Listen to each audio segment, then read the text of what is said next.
গল্পের শুরুতেই আমরা দেখতে পাই অশোক নামের এক তরুণকে। কাজ করতে করতেই সে ঘুমিয়ে পড়ে, আর এই ঘুমের মধ্যেই কোনো শান্ত স্বপ্ন নয়, বরঞ্চ দেখতে পায় এক ভয়ানক দুঃস্বপ্ন। স্বপ্নে সে এক অদ্ভুত আত্মাকে দেখে। সাদা লম্বা চুল, লম্বা নখ আর আতঙ্ক জাগানো চেহারা দেখে অশোক ভয়ে আঁতকে ওঠে।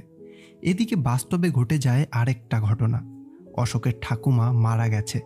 খবর দ্রুত ছড়িয়ে পড়ে সারা গ্রামে, আর শুরু হয় শেষকৃত্যের আয়োজন। এই সময়েই আমরা দেখি গ্রামের একজন সম্মানিত মানুষকে, রবি আন্না। তিনি আসলে একজন কন্ট্রাক্টর, তবে গ্রামের সবাই তাকে এতটাই সম্মান করে যেন এই গ্রামের সর্বে সর্বা তিনি। কারো জন্ম থেকে শুরু করে মৃত্যু, শ্রাদ্ধ হোক বা বিয়ে, সমস্ত ব্যাপারেই তাকেই ডাকা হয়। সব রীতিরেওয়াজের দায়িত্ব যেন তারই কাঁধে। রিচুয়াল চলাকালীন খাবার সাজিয়ে রাখা হয় ঠাকুমা এবং পূর্বপুরুষদের উদ্দেশ্যে। এখানকার নিয়ম অনুযায়ী সবাই বিশ্বাস করে আত্মারা এসে সেই ভোগ গ্রহণ করবে, আর এই সময় দরজা বন্ধ করে সবাই বাইরে অপেক্ষা করবে। আর এটা চলবে প্রায় 10 থেকে 15 মিনিট।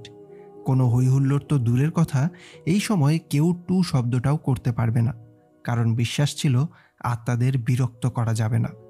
ঠিক তখনই অশোকের নজর যায় এক মেয়ের দিকে। মেয়েটির নাম চৈত্রা।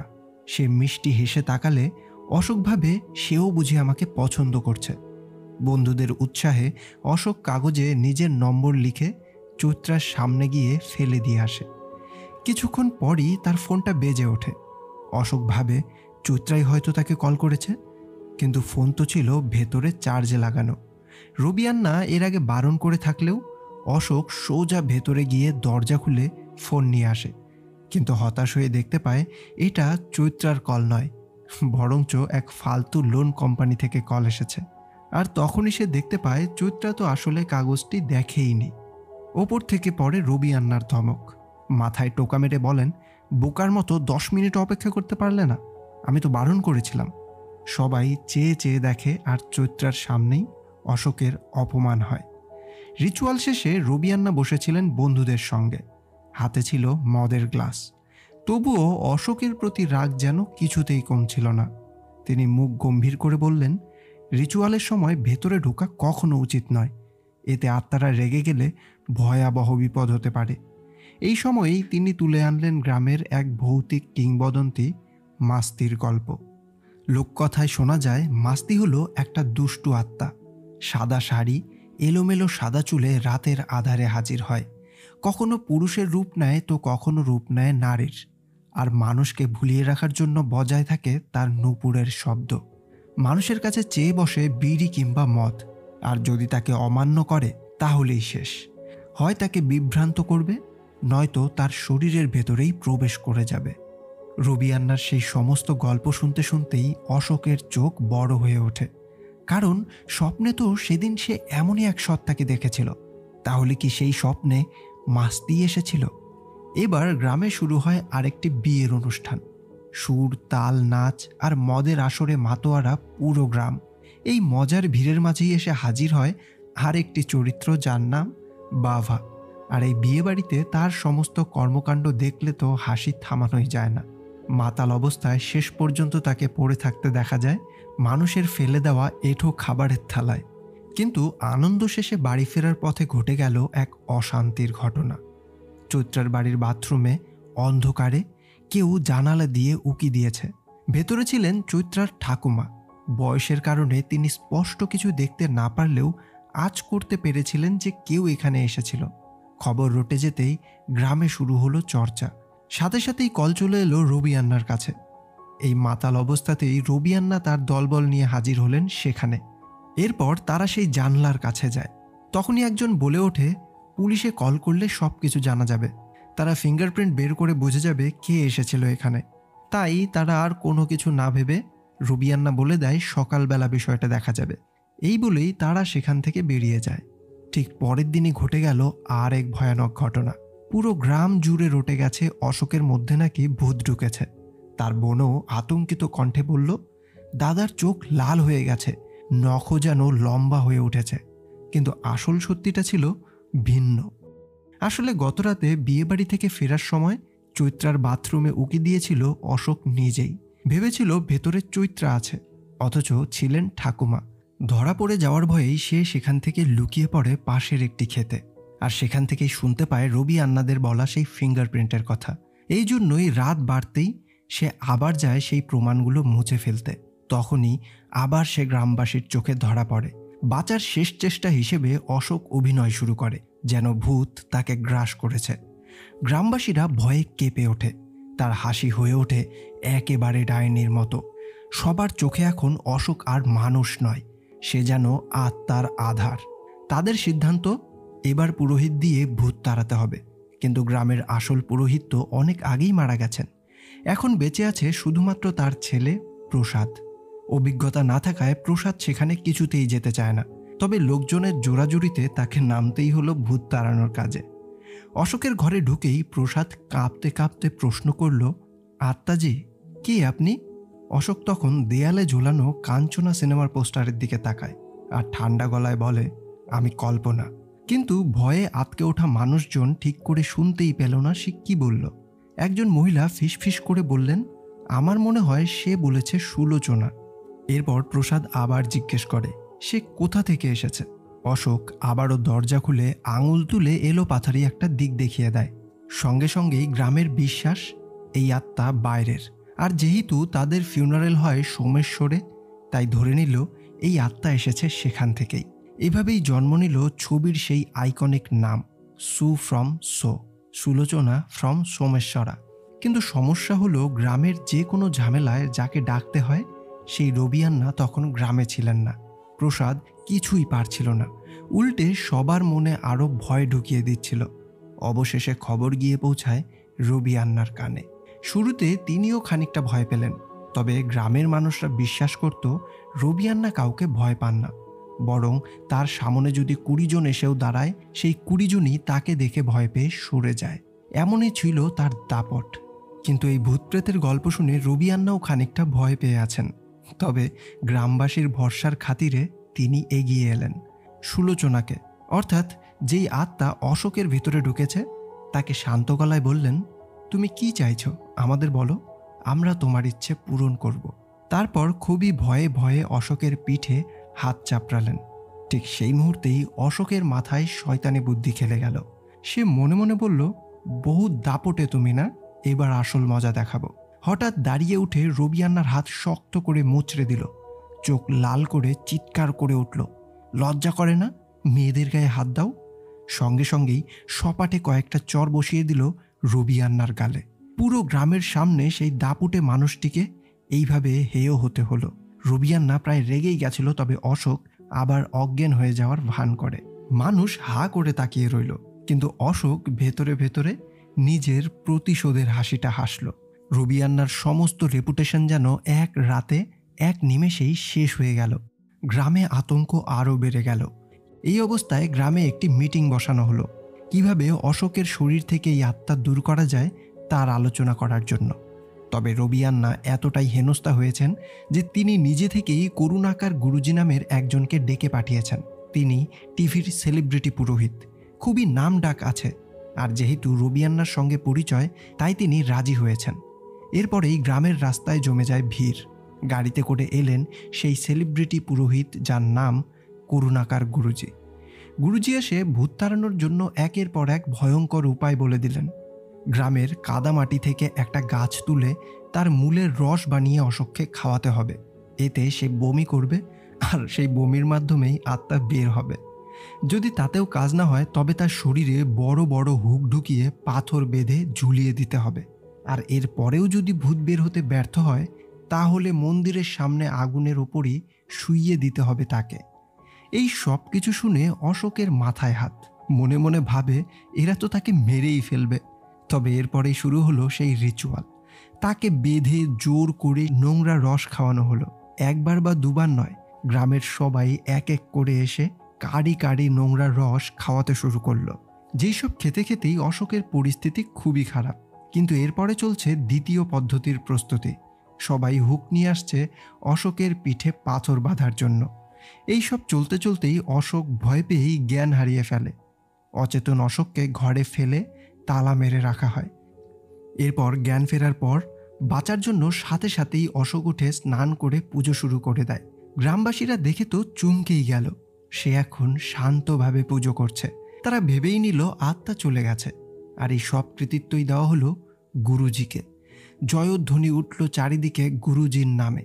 মুহূর্তের জন্যই সমস্ত পরিস্থিতি শান্ত হয়ে গেল। অশোকও স্বাভাবিক জীবনে ফেরার চেষ্টা শুরু করলো, কিন্তু বেশি দিন শান্তি বজায় থাকল না। একদিন জানালা দিয়ে হঠাৎ রবিয়ান্নাকে দেখে ফেলে অশোক। মনে পড়ে যায় কিভাবে ভূতের ছদ্মবেশে তাকে চর মেরেছিল। এই স্মৃতি মনে পড়তেই সে যেন অট্টহাসি হেসে উঠল, যেটা বাইরে থেকে শুনতে একেবারে সেই ডাইনির মতোই লাগছিল। সেই হাসি শুনেই তার এক বন্ধু আঁতকে ওঠে। সে তো কিছুই জানতো না, তাই ভেবে নিল আবারও ভূত ঢুকেছে অশোকের ভেতরে। ভয়েই দৌড়ে পালিয়ে গেল সে। আর এরপর থেকেই কাকতালীয়ভাবে একের পর এক অদ্ভুত ঘটনা ঘটতে শুরু করলো। যেমন অশোক একদিন দুধ কিনতে গেলে দুধওয়ালার স্ত্রী বলে ওঠে তাদের বাছুর মারা গেছে। যদিও সেটা অসুখে মরেছিল, কিন্তু যেহেতু আগেই ছড়িয়ে পড়েছিল যে অশোকের ভেতরে আত্মা আছে, তাই দায় চাপানো হলো তার ওপরেই। লোকেরা মনে মনে ভাবতে শুরু করলো অশোক একেবারেই অপয়া। আরেকদিন অশোক রাস্তায় দেখে একটি ছেলে কাগজে আগুন জ্বালাচ্ছে। সে ছেলেটিকে বকা দিয়ে সেখান থেকে তাড়িয়ে দেয়। আর ভয়ে ছেলেটা দৌড়ে পালালেই জ্বলন্ত কাগজটি গিয়ে পড়ল পাশেই থাকা একটি খড়ের ভুসিতে। সাথে সাথেই আগুন ধরে যায়।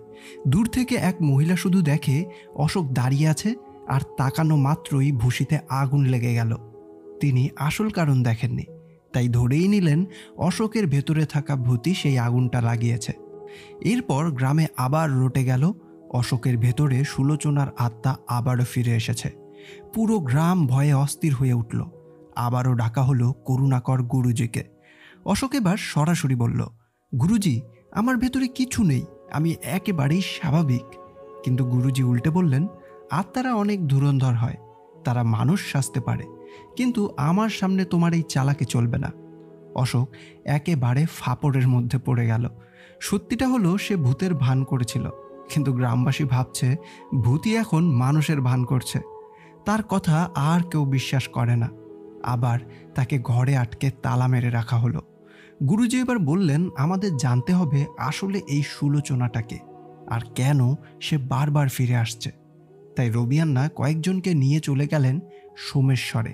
সেখানে গিয়েই সত্যিই তারা জানতে পারল একজন মহিলা ছিল যার নাম সুলোচনা, যে 5 বছর আগেই মারা গেছে। তার বাড়িতে যেতেই দেখা পায় তার মেয়ে ভানুর। রবিয়ান্না ভানুকে দেখেই যেন থমকে যায়। মনে হলো তাকে আগে থেকেই চেনে, কিন্তু অতীতের কোনো ঘটনার কারণে সে সরাসরি কোনো কথা বলেনি। শুধু বলল, আমরা ভুল করে এখানে চলে এসেছি। তারপর কাউকে কিছু না জানিয়েই সোজা ফিরে এলো তাদের গ্রামে। এতে তার সঙ্গীরা অবাক হয়ে গেল। এত কষ্ট করে যখন এখানে পৌঁছালাম, তখন কেন তাকে কোনো প্রশ্ন না করে ফিরে এলাম? গ্রামে ফিরে গিয়ে তারা গুরুজিকে সব জানালো। গুরুজি নিশ্চিত করলেন এটাই সেই আত্মা। কিন্তু প্রশ্ন থেকে গেল, রবিয়ান্না কেন ভানুর সঙ্গে কথা বললেন না? গুরুজি সরাসরি গিয়ে জানতে চাইলেন।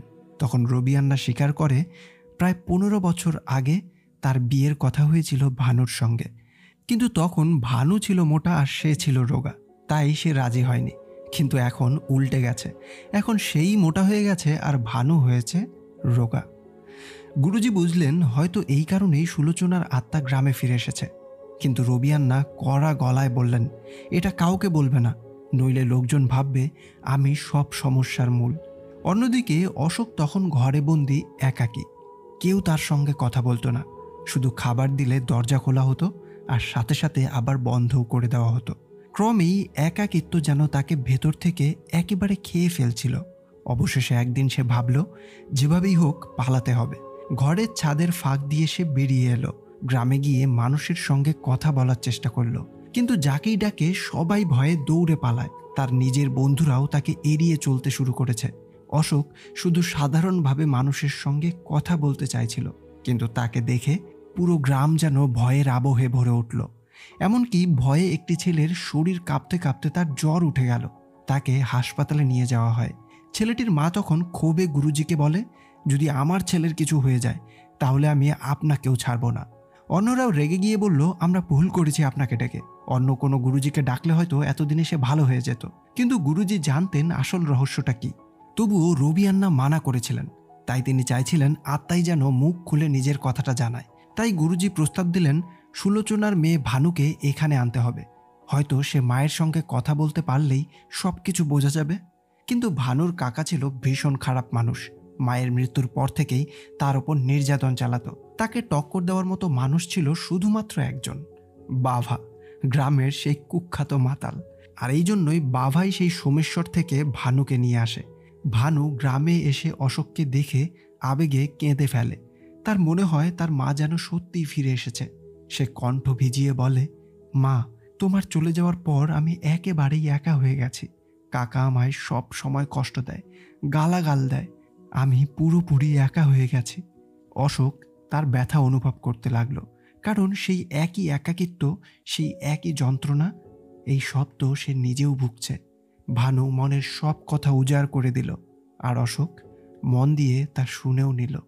সেদিন থেকেই তাদের সম্পর্কের মধ্যে তৈরি হলো এক অদ্ভুত আবেগঘন বাঁধন। গুরুজি এসে ভানুর কাছে জানতে চায় সে মায়ের সঙ্গে কি কথা বলেছে। ভানু বলে, আমি তার সাথে সাধারণ কথাই বলেছি। গুরুজি বলেন, আগামীকাল যখন সে আবার আসবে তখন আরও খুঁটিনাটি সমস্ত বিষয় যেন জেনে নেয়। সে যেন জেনে নেয় সুলোচনা এখানে কেন এসেছে, কি চায় তার মা। এই বিষয়গুলো নিয়েই ভালোভাবে যেন কথা বলে। এরপর ভানুর আবার সোমেশ্বরে ফেরার পালা। তবে যে বাবা তাকে এখানে নিয়ে এসেছে তার কোনো খোঁজ নেই। এরপরই জানা যায় বাবা তখন মাতাল অবস্থায় পড়ে আছে। আর এই জন্যই ভানুকে সোমেশ্বরে পৌঁছে দেওয়ার দায়িত্ব এসে পড়ে রবি আন্নার কাঁধে। বাধ্য হয়েই রবি আন্না সোমেশ্বরে গিয়ে ভানুকে বাড়িতে পৌঁছে দেয়। আর এরপর থেকেই শুরু হয় রবি আন্নার সেই দায়িত্ব। সে রোজ ভানুকে সোমেশ্বর থেকে নিয়ে আসে, অশোকের সাথে কথা বলে, আর এরপর ভানুকে আবার সোমেশ্বরে পৌঁছে দেয়। ভানুও রোজ অশোকের কাছে মায়ের মতো করেই কথা বলে মন হালকা করে নেয় এবং চলে যায়। আর এমন দৈনিক রবি আন্নার ভানুকে নিয়ে যাওয়া এবং নিয়ে আসার মাধ্যমেই তাদের মধ্যে যেন নতুন করে ভালো লাগার সৃষ্টি হয়। এক রাতে অশোকের বোন জলের গ্লাস নিয়ে ঘরে ঢুকতেই আঁতকে উঠল। তার চোখের সামনে দাঁড়িয়ে আছে মাস্তির মতো রূপ নেওয়া অশোক। লম্বা নখ, ভৌতিক চেহারা, যেন আসলেই কোনো আত্মা। অশোক তার হাত ধরে টানতেই তার বোন ভয়ে কেঁদে ওঠে আর বুঝতে পারে এটা একটা ভয়ানক দুঃস্বপ্ন ছিল। সে তার মা বাবাকে বলে, আমি আর এই ঘরে থাকবো না। অবশেষে সবাই মিলে চলে যায় তার কাকার বাড়িতে, আর তারা রাত্রিটা সেখানেই কাটায়। মধ্যরাতে অশোকের চোখ হঠাৎ খুলে যায়। চারদিকে গভীর অন্ধকার, দরজাটা হালকা খোলা, ফোনে কোনো নেটওয়ার্ক নেই। হঠাৎ করেই তার মনে হলো কেউ একজন যেন দরজার ওপাশে দাঁড়িয়ে আছে। সে খুব ভয়ে ভয়ে লাইট জ্বালাতেই দেখতে পায় এটা একটা বড় কাপড়। কিন্তু কিছুক্ষণ পরেই দরজায় বড় বড় হাত এসে ধাক্কা মারতে শুরু করে। গোটা ঘরটা যেন কেঁপে ওঠে শব্দে। অশোক ভয়ে হাঁপিয়ে ওঠে, কিন্তু তখনই বাইরে থেকে ভেসে আসে এক কণ্ঠ, অশোক, আমি ভানু, দ্রুত দরজা খোলো। অশোক দরজা খোলার সঙ্গে সঙ্গেই ভানু কেঁদে তার গলায় জড়িয়ে ধরল। কাপা কণ্ঠে বলতে শুরু করলো, কাকা আজ আবার মাতাল হয়ে এসেছিল। শুধু গালি দেয়নি, জোর করে খারাপ আচরণও করতে চেয়েছিল। তার বন্ধুরাও এমনই করে। আমি কোনোভাবে তার হাত থেকে বেঁচে এখানে পালিয়ে এসেছি। আমি আজ রাতটা একটু শান্তিতে থাকতে চাই, এই সমস্ত যন্ত্রণা থেকে দূরে যেতে চাই। অশোক এই সব কিছু শুনে স্তব্ধ হয়ে গেল। ভানুর চোখের জল, তার দুঃখ, এই সব যেন সুলোচনার মায়ের আত্মা হয়ে তার ভেতরে ছুঁয়ে গেল। ভানুর প্রতি মমতা আর ওই কাকার প্রতি রাগ একসঙ্গে দানা বেঁধে ওঠে। এরপর অশোক অনেকটা সময় ভানুর সাথে বসে থাকে। ভানু কিছুটা শান্ত হলে অশোক তাকে নিয়ে গ্রামের মধ্যে হাঁটতে থাকে, তাকে বাড়িতে পৌঁছে দেওয়ার জন্য। পরদিন ভোরেই অশোক সাজলো একেবারে ভূতের মতো। মুখে ভয়ানক মেকআপ, পায়ে নুপুর, আর পুরো শরীরে জড়িয়ে নিয়েছে এক শাড়ি। এ যেন কাঞ্চনার রূপে সে ঘর থেকে বের হয়। গ্রামবাসীরা ভয়ে চিৎকার করে ছুটে পালায়। তারা ভাবতে থাকে সুলোচনার আত্মা এবার সবার সামনে নেমে এসেছে। অশোক কাউকে কোনো কিছু না বলে সোজা বেরিয়ে গেল ভানুর বাড়িতে। কাকা তখন মাতাল হয়ে শুয়েছিল।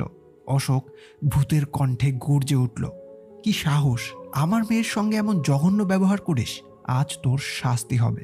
কাকাকে এক দফা মারধর করে অশোক ঘোষণা দিল, আমি আমার মেয়েকে এখান থেকে নিয়ে যাচ্ছি, আর সে এখানে থাকবে না। সে ভানুর হাত ধরে বেরিয়ে আসতে থাকে, কিন্তু কাকার কিছু বন্ধু দুষ্কৃতী তখন হাজির হয়। তারা ভূতের ভান দেখে ভয় পেল না, বরং একসঙ্গে ঝাঁপিয়ে পড়ল অশোকের ওপর। অশোক চেষ্টা করল লড়াই করার, কিন্তু সে একা পেরে উঠছিল না। ঠিক তখনই সেখানে হাজির হয় রবি আন্না। সে এসে সমস্ত ছেলেদের বোঝানোর চেষ্টা করে, তবে তাদের মধ্যেই একজন রবি আন্নার গায়ে হাত তোলে। আর এবার অশোক দেখতে পায় রবি আন্নার নামে বলা সমস্ত কথাই যে এক ফোঁটাও মিথ্যে নয় তার প্রমাণ সে এবার পেয়ে যায়। রবি আন্না একাই সমস্ত ছেলেকে এক এক করে বেধড়ক মারতে থাকে, সবাইকে মেরে মেরে আধমরাই করে দেয়। তবে এরপর আরও ছেলেবেলে এলে রবি আন্নাও একা পেরে উঠছিল না। একসময় অশোকের গ্রামের সবাই এই লড়াইয়ে যোগ দেয়। ভীষণ সংঘর্ষের পর অবশেষে জয় হলো অশোক এবং রবি আন্নার। রবি আন্না সবার সামনে বলে এই কাকার জন্যই সুলোচনার আত্মা শান্তি পাচ্ছিল না। ভানুকে কষ্ট দেওয়ার কারণেই সে আমাদের গ্রামে ফিরে এসেছে। এবার থেকে ভানু আমাদের সঙ্গেই থাকবে। অশোক তখন ভূতের ছদ্মবেশেই গুরুজির সামনে দাঁড়িয়ে বলে, যদি চান আমি অশোকের শরীর ছেড়ে চলে যাই, তবে আমার মেয়েকে এই গ্রামের নিরাপদে রাখতে হবে, তার ভালোভাবে দেখাশোনা করতে হবে। গ্রামবাসীরা রাজি হলো, কিন্তু ভানু তো একা থাকতে পারবে না, তাই কথা উঠল তার বিয়ে দিতে হবে। ধীরে ধীরে ভানুর মন টানলো রবি আন্নার দিকে। রবি আন্নাও তাকে পছন্দ করত, কিন্তু 15 বছর আগের ঘটনার জন্য সে দ্বিধায় ভুগছিল। অশোকও চাইছিল রবি নিজেই প্রস্তাবটা দিক। ঠিক তখনই এক মহিলা এসে প্রস্তাব দেয় ভানুর বিয়ে তার ভাইয়ের সঙ্গে দেওয়া হবে। তবে তার ভাই তো একটা বৃদ্ধ। ভানু মন খারাপ করলো। রবি আন্নার বুকটাও হাহাকার করে উঠল। অবশেষে রবি আন্না আর চুপ করে থাকতে পারেনি। সবার সামনে দাঁড়িয়ে বলে, সুলোচনার যদি আপত্তি না থাকে, এই গ্রামের যদি আপত্তি না থাকে, আর সবশেষে ভানুর যদি আপত্তি না থাকে, তাহলে আমি চাই ভানু আমাকে বিয়ে করুক।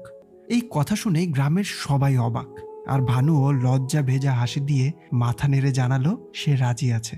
গ্রাম জুড়ে আনন্দের স্রোত বইতে লাগলো। সবাই জানলো বিয়ের সঙ্গে সঙ্গে সুলোচনার আত্মাও শান্তি পেয়েছে। তাই অশোক এখন স্বাভাবিক জীবনে ফিরে গেছে। কিন্তু আসলে সুলোচনা নামক কোনো আত্মা যে অশোকের ভেতরেই ছিল না, এটা গ্রামের লোক আর কোনোদিন জানতে পারবে না। আর এখানেই এই গল্পের শেষ হয়।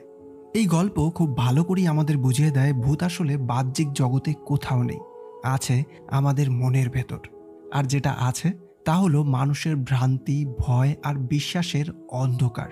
যে অশোক নিজে মেয়েদের নোংরা চোখে দেখত, এমনকি বাথরুমে উকি দিতেও দ্বিধাবোধ করেনি, সেই অশোক ভূতের অভিনয় করেই বুঝতে শিখেছে এই সবের জন্য মেয়েরা কতটা অশান্তিতে থাকে। সে বুঝতে পেরেছে ভানুর জীবনটা তার কাকার এমন অশ্লীলতার জন্যই কতটা দুর্বিষহ হয়ে উঠেছে। অশোকের এই যাত্রাই আমাদেরকে শেখায় মহিলার সম্মান করাই ধর্ম। সত্যকে চাপা দেওয়া যায় না, আর সত্য একদিন মিথ্যে ভয়ের মুখোশটা খুলবেই। তো ফ্রেন্ডস, এই ছিল আজকের গল্প। গল্পটি কেমন লাগলো তো অবশ্যই জানিও। ভালো লাগলে লাইক, কমেন্ট আর শেয়ার করে দিও। দেখা হবে পরের গল্পে। Till then, keep loving, by.